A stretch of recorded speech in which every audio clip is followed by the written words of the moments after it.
and welcome to Law Talk, the show that brings the news, the Constitution, and the events of today to your home each and every month. I'm James Barrett, and with Dan Kotke, we are here tonight going forward. Dan, what are we covering tonight? All kinds of exciting topics, Jim. Well, I understand we're talking, our first topic is phony scandals. Right. So, you know, that's such a it's kind of a misleading term. You had to explain it to me. And well, you want me to try again? And try and see if we can get on the same page on this one. I think we're on the same page. Okay, really. Dan, tell me what's a phony scandal. Well, it sounds like it's, what I said to you was, isn't it a real scandal? Right? And I said, yes, it is a real scandal, but unfortunately, there's a political push to say they're not real scandals. It's like, let's move on.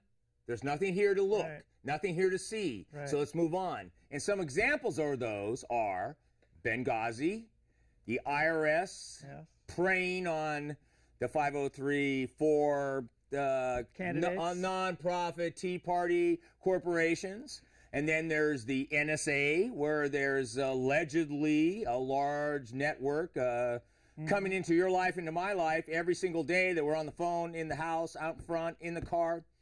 No matter where we are, there seems to be the NSA, and that's another phony scandal. But then there's also the preying on the correspondents. First the AP, Associated Press, and then James Rosen from Fox News, where in fact him and all his phones, his whole family, and his parents were bugged, just because he was. I didn't know that. Yeah, it was all bugged because he was reporting things about the NSA scandal, the Benghazi, and the IRS. Well, of course, he's an enemy combatant. He's an enemy combatant. So he has to be monitored. So I have a question. Do you think that's legal, Dan? Doesn't sound legal to me, no. Well, no, and so I actually don't watch the political news enough, so I actually didn't know all this stuff. Okay. And, you know, my thought, I didn't understand why the phrase phony scandal was even being used. But it makes more sense now. Now, it's also true that the media likes to seize on anything that makes media. Correct. Okay, so when you use the word phony scandal, there's multiple meanings of the word. Correct. But anyway, I didn't know all this stuff about intercepting your phone, your communication. Yeah. Are you talking about the NSA scandal? No. Talking about the IRS sharing confidential information. I never heard any of that. You know, that pisses me off. Well, guess what? Picture this. Yeah. Picture if you wanted to start a nonprofit, and the first thing you do is get a, hi, I'm from the SEC, because I understand that you're involved in stock transactions, and then, oh, hi, I'm from the FTC, because I understand you're thinking about communication systems. Yeah. Oh, by the way, I'm here just to talk to you because I'm from the EPA, and the property you own in Northern California actually looks to be an illegal well that we believe you drilled.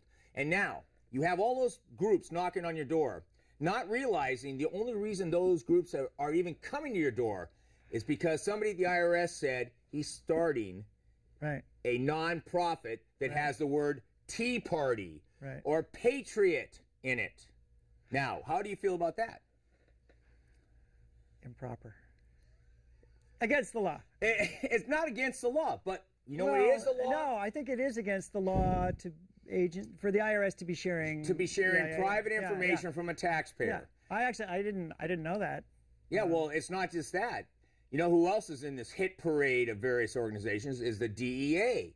So now there is people investigated in the nonprofits that had DEA coming, asking them about where they bought their boat, where they bought a car, saying, where did you get the money to do that? Now, it seems a little oppressive to have agency after agency after agency coming to your door just because you have a nonprofit called the Patriot Tea Party. Yeah. Why? Is there a reason for that?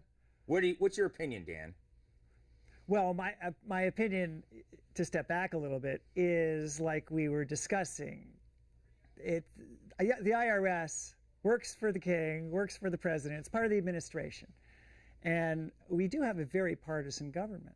And it's no secret that our government is, many people say it's just completely non-functional because of partisan lines. I agree with that. And so, all this stuff about the IRS, I was always thinking, well, this is business as usual, and there's no surprise here. Move along, move along. That's right. And that's what the mainstream media would ask you to do. Yeah. Remember when you were saying I hadn't really heard that much about that? Right. Well, that's because, funny enough, all the main NBC, CBS, ABC does not do stories on this. Yeah. And the only time you see it is sometimes on CNN. They'll take a little bit out of the corner and they'll feed you enough to make you wonder. But you have to look at some other media. You have to look at internet media. You have to look at some other cable media to even catch any of this going on. And you know why? Because it seems as though the freedom of the press is limited to who's in power. No surprise there. No surprise there either. So as we look at this, we go, of course, a common person, or even the uncommon. Dan, you're not an uncommon person. You're a very successful young man with a whole future in front of you. And what do you got going? You know what you got going? You just want to live your life and you want to have a good life, right? Yeah. I want to live my life. And I just want my 503c application That's approved. correct. Thank you very much. But did you ever get it approved? No. Okay. So that seems to be part of the problem. I shouldn't have been talking about the T that I wanted. Yeah, that's correct. But see, here's the thing. You are correct. Partisan is not the way the business gets done. Right. We need to reach across the aisle. Yeah. And I am shocked about both sides of the House, both sides of the House, Senate and House, and both sides of the aisle looking at each other saying, hey, we're not going to even deal with you. Mm-hmm. Right. That's gridlock. Yeah. What are we supposed to do? Well, it's not about law. It's about just getting along. I mean, historically, if you look at the politicians who have been really successful, they, like Bill Clinton, just to pick one, he had an amazing skill for reaching across the aisle. Connecting with people and finding common goals and values and getting agreements. Yeah. Well, Bill Clinton's an excellent example because he was a senator, and then he was a governor, and then he became president. And he was kind of a middle of the road, politically. He was a Democrat, but he goes, the only way you get deals done is reaching over. Yeah. You don't just draw the line in the sand and say, hey, by the way, I'm on this side. If you don't come to this side, there's nothing happening. Right. And that's why people were hoping that somebody like Bill Clinton could be elected. I voted for Bill Clinton, and I voted for George Bush, and I also voted for Ronald Reagan, and all of that. Not Ross Perot. Not Ross Perot. But I will tell you, Bill Clinton was one of the most successful presidents we've had in the last 20 years. George Bush ran into his problems. Our current president's running into his problems. But Bill Clinton, because he did reach across the aisle.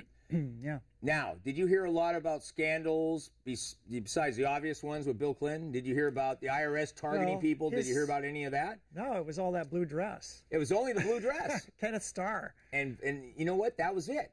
Yeah. And then the rest was. But that totally dominated the nation. I know, but that's silly compared to the fact that the whole rest of the nation was operating pretty successfully. Right. Right. And I know people are hearkening back in their minds to a time when we can get back to people cooperating. Did Bill Clinton use the phrase phony scandal? No, but he did say, I did not have sex with that person or that whoever. Right. But the blue dress came out of the closet. Right. And unfortunately, it had a stain.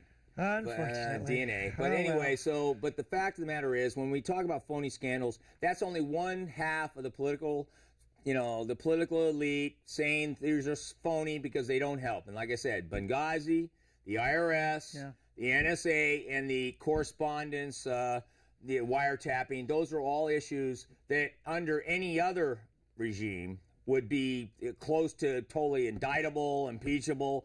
But in this regime, unfortunately, we have a press that's asleep at the wheel, or chosen to be asleep at the wheel, and as a result of that, we can't really find out what's going on. So what's our second subject for tonight? I know we're moving on in the same vein. Moving right along. Well, anyway, so that was a good summary. Yeah, but we're talking about something that leads right into this, and that's the Fourth Amendment, isn't it? Yes. Fourth Amendment now. Yeah. So NSA data collection. Snowden gets asylum in Russia.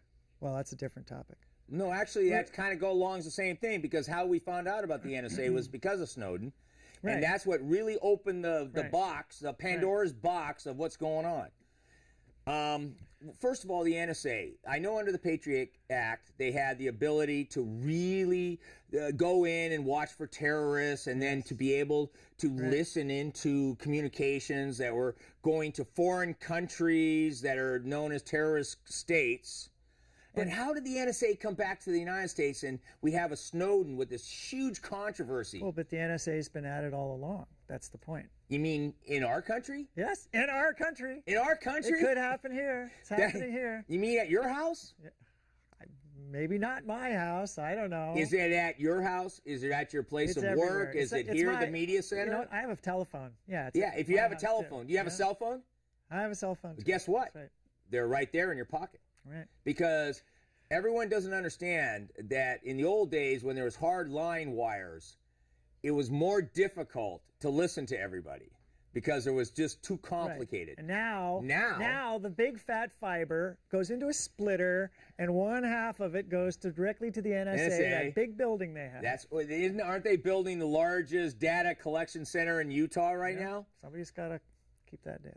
Yeah, well, what I understand, and what Snowden, and I will tell you, Snowden to some people is a patriot, some people is a traitor, some other people a whistleblower. That's a very good topic, big topic. Yeah, but the thing is, what he did allow us to find out was that the NSA has effectively gone beyond the premise of the Patriot Act, and I use that. I mean, tonight's a lot of issues that are kind of scary if you think about it. Right. But it's far beyond the Patriot Act, and right now it's into the point where they can collect, and they are allegedly collecting every piece of data that's every communication device by every citizen in our country. Right. To look for to make us safe. To make us safe. Well, so as we discussed earlier, I wish I could remember the name of the book, the author event that I heard, where he talked about how what the PRISM program of the NSA is the same program as Carnivore in the 70s. Carnivore was under Nixon.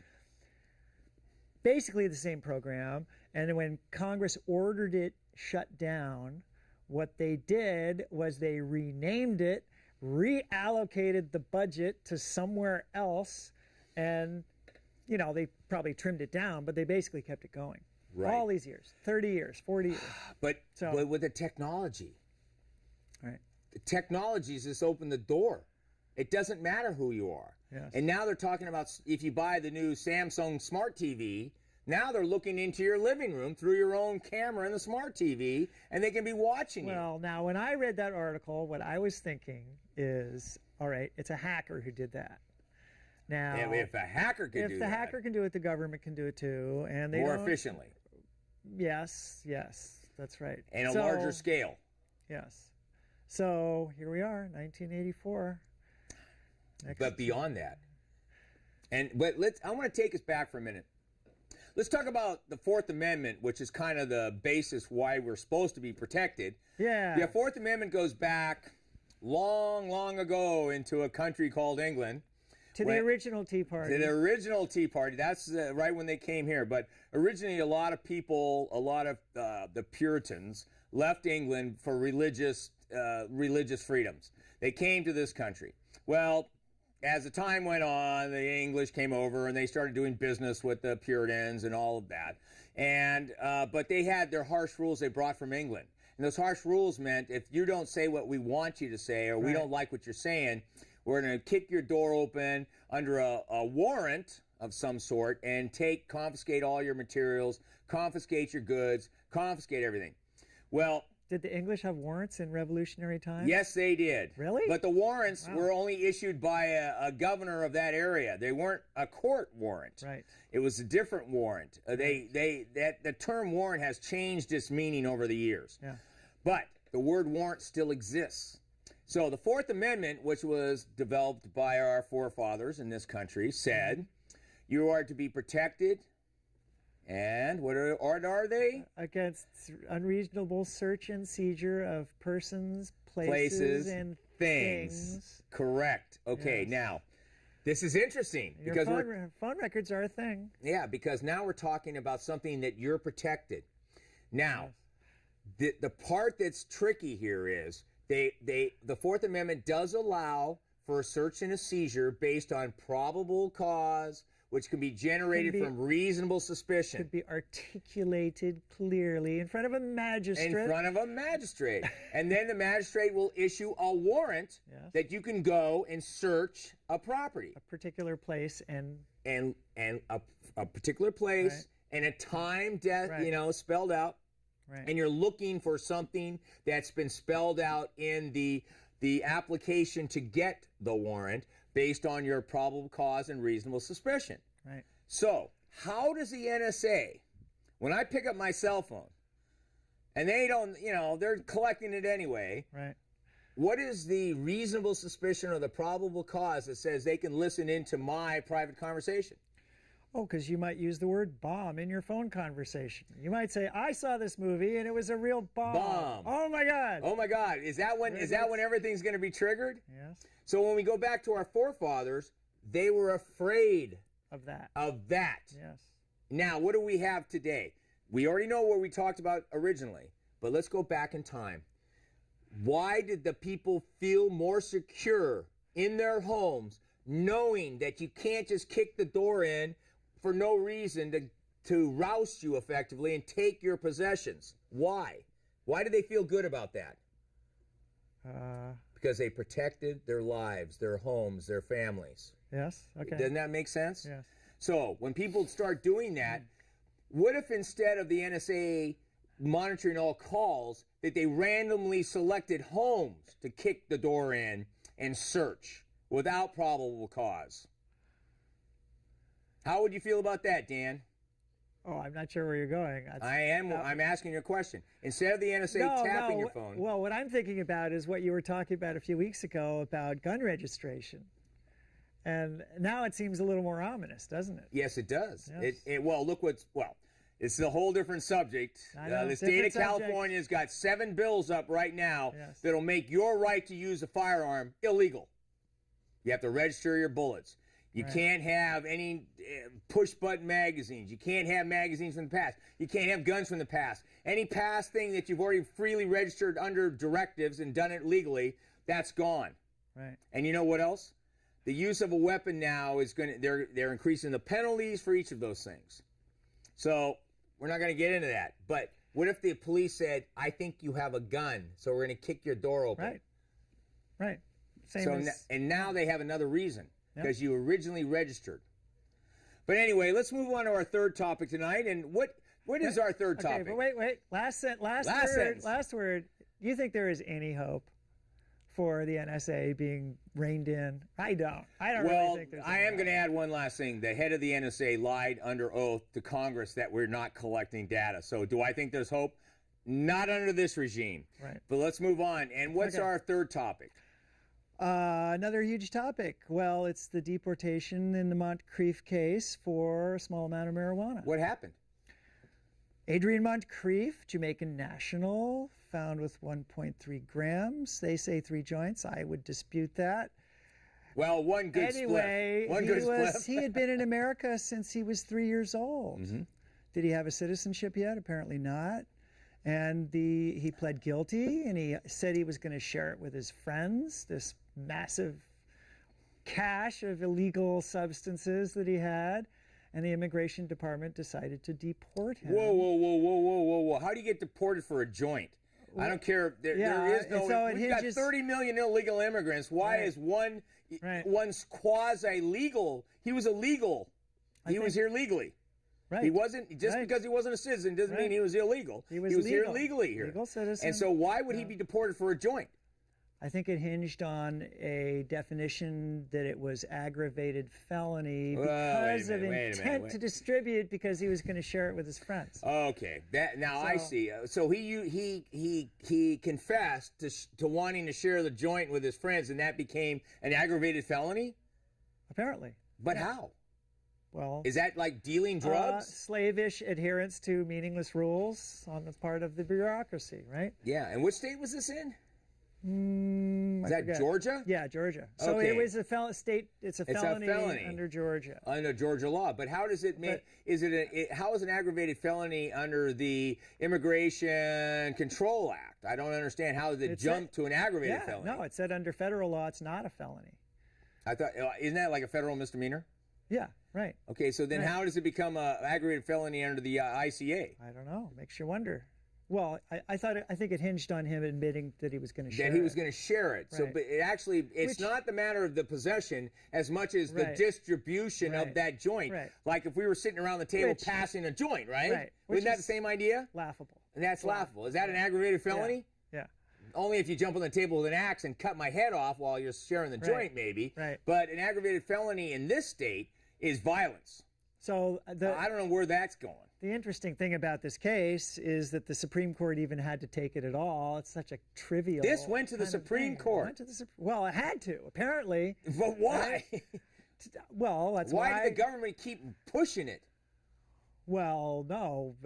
The government kept pushing it. Lucky for Mr. Moncrief, he found legal help. You know, that must have been a fortune getting into the Supreme Court. That's why I was asking you, how much do you think that cost?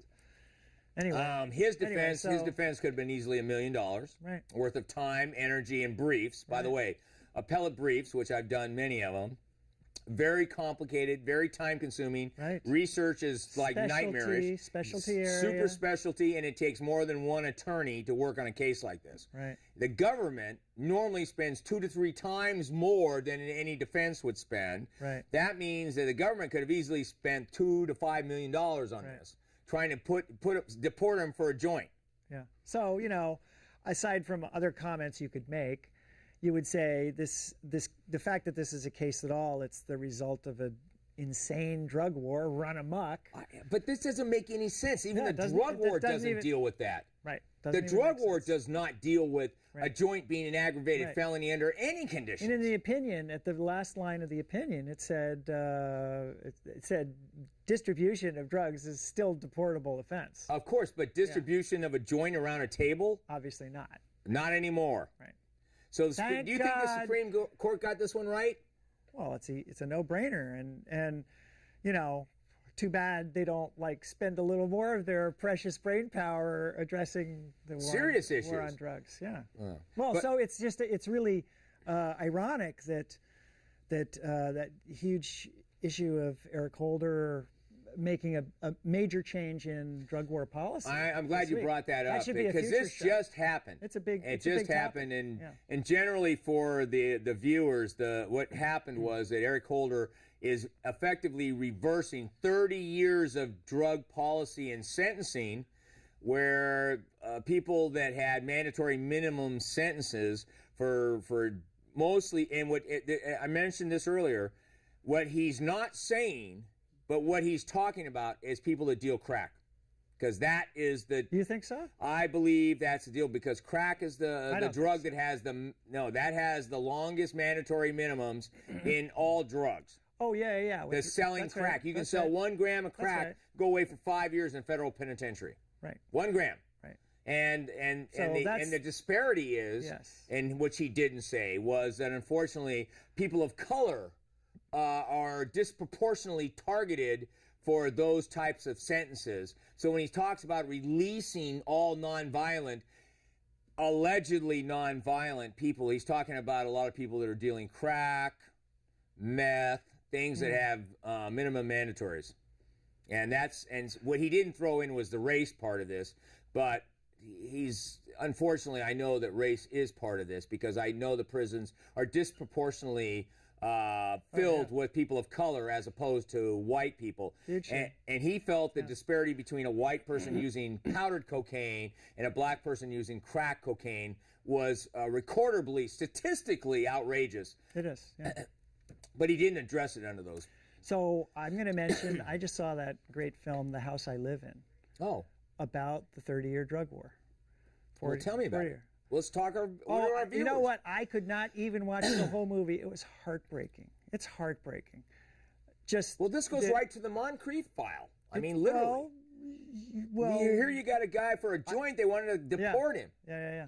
And fortunately, he had legal aid, came up and saved him. And I got to tell you, no matter what I feel about anything or what everyone else feels, you don't get deported for a joint, especially if you're here legally. I mean, that just doesn't make any sense. He had no ties to any drug cartels. In fact, when you read the Supreme Court, there's no issues about that he's tied to gangs, violence, cartels, any of that. Right. So why? Why was this man targeted? Bureaucratic. What's the right? See, this is what Holder's talking about. He's almost talking about this man, this kind of thing, where somebody's disproportionately targeted. I would agree. Right. And so he does have a point. Attorney General Holder, I have to say, the minimum mandatories have put such a stress on the U.S. prison system, both federal and state, that pure finances dictate that you shouldn't be locking people up, separating them from their families, from their loved ones, from their children, over the minimum minimum mandatories. Huge. But I ask the question: is dealing heroin and dealing crack always a non-violent sport, or is that? Or you have to look at each case individually. I don't think anyone's even talking about dealers. People are talking about personal use. That's what he was talking about. Well, actually, he's broader than that. He's saying that people that use is one thing, people that deal are another, but he's kind of put a generalistic kind of a little vagueness into what he's talking about. Yeah.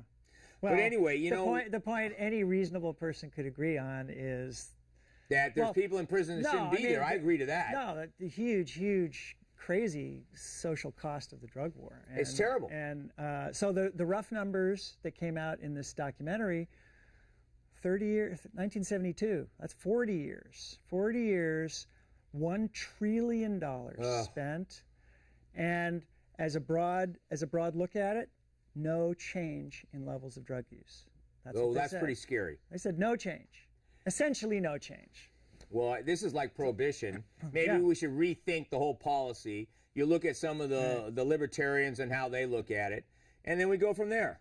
Yeah. Anyway, I think we're coming to the end of the show. Dan, thank you so much for sitting in for Mark tonight. Always a pleasure. Because it's exciting to have good commentary with people.